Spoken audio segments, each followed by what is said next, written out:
Assalamualaikum warahmatullahi wabarakatuh. Alhamdulillahirabbil alamin wa bihi nasta'in umurud dunya waddin.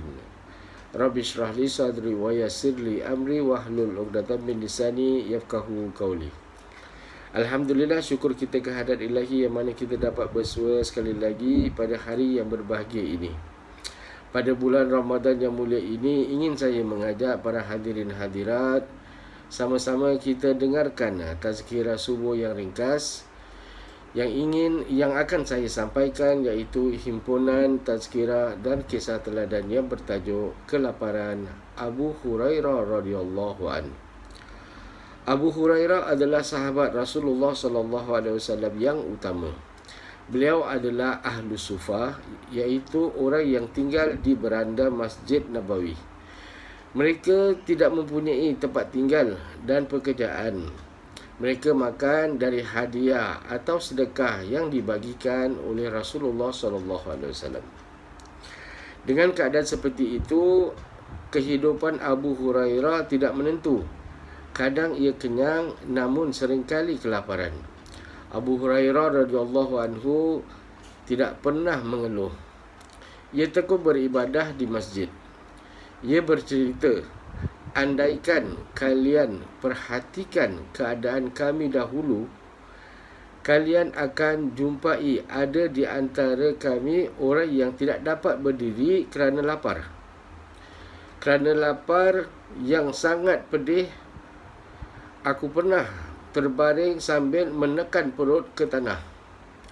Bahkan kadang aku meletakkan batu di perutku dan mengikatnya dengan sarban.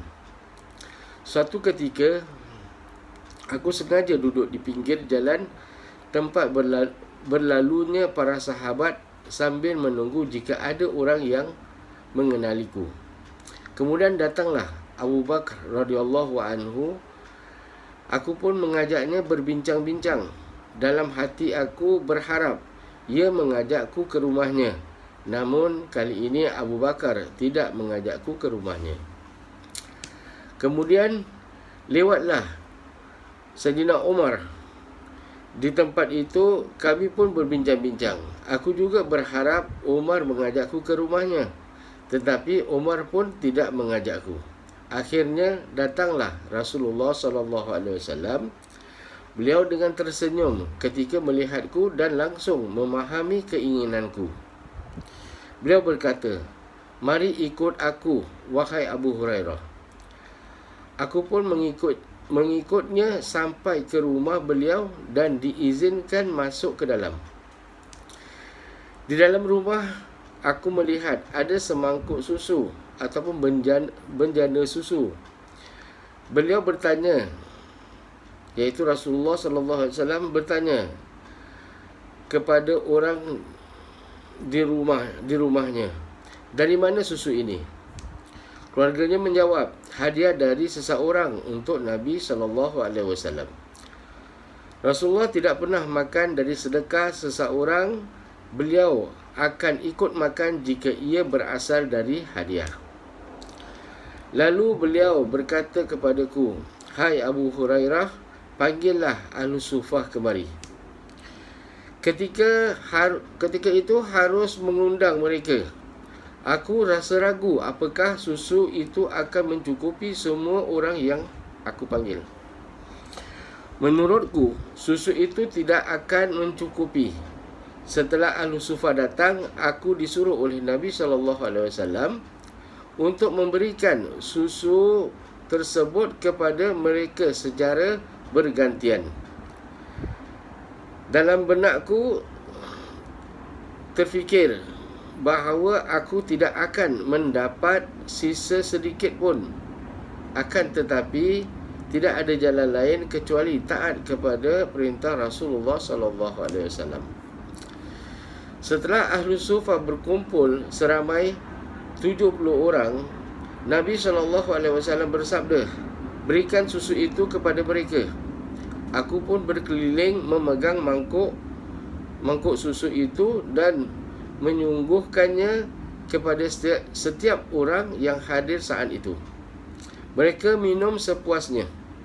Setelah puas, barulah mangkuk susu itu dikembalikan kepadaku. Semua orang telah minum susu itu dengan puas. Kemudian Nabi SAW memegang mangkuk itu dengan tangannya yang penuh barakah dan berkata kepadaku sambil tersenyum, "Sekarang tinggal kita berdua." Aku berkata, "Benar, ya Rasulullah." "Sudah, ya Rasulullah." Beliau terus menyuruhku minum lagi. Aku pun terus minum hingga merasa tidak sanggup lagi. Akhirnya Nabi SAW meminum susu yang tersisa dari mangkuk itu. Di sebalik kisah tersebut mengajar kepada kita betapa taatnya dan hormat Abu Hurairah radhiyallahu anhu pada Allah dan pada Rasulullah SAW. Dan Rasulullah SAW begitu beradab dan hormat kepada tetamu-tetamunya, sehinggakan bejana yang berisi susu itu diberikan keutamaan kepada ahli sufah, dan baki susu sisa Abu Hurairah barulah Rasulullah SAW meminumnya. Di sini pernah Abu Hurairah memberitahu jangan panggil ia dengan nama. Jangan panggil ia dengan namanya. Namanya pada masa jahiliah menurut pendapat yang rajih adalah Abdus Syams, sebagaimana ditetapkan Imam Bukhari, At-Tirmizi dan Al-Hakim.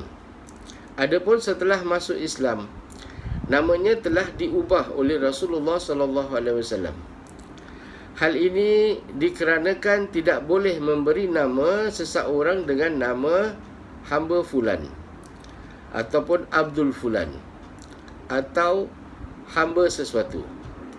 Yang boleh hanya hamba Allah, iaitu Abdullah semata, hingga beliau diberi nama Abdullah atau Abdurrahman.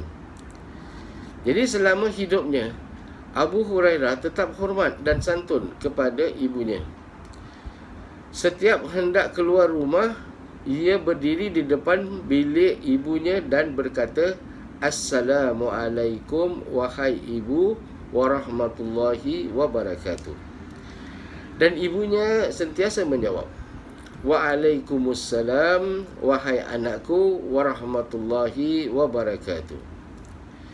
Juga kerap ia berkata, "Semoga Allah menyayangimu sebagaimana engkau menyayangiku di saat kecil."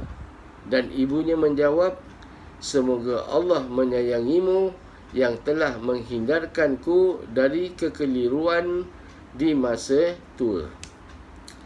Betapa hormatnya Abu Hurairah bila bersama ibunya yang tercinta. Kadang-kadang kita memanggil orang yang lebih tua dari kita dengan menyebut nama. Dan kadang-kadang bila nama seseorang tu indah tapi di-shortkan namanya. Contohnya Ahmad, kita sebut Mat saja. Wallahu a'lam bissawab. Dengan ini marilah sama-sama kita membaca doa berikut. Rabbana innana amanna faghfir lana zunubana wa qina azabannar. Sekali lagi Rabbana innana amanna faghfir lana zunubana wa qina azabannar. Sekali lagi, Rabbana innana amanna faghfir lana zunubana wa qina azabannar. Sampai di sini saja buat ketika ini. Mudah-mudahan apa yang disampaikan memberi manfaat kepada kita, keluarga kita dan masyarakat Islam amnya. Selamat menjalankan ibadah puasa. Semoga diberkati oleh Allah SWT, diampunkan dosa serta dihindarkan segala wabak.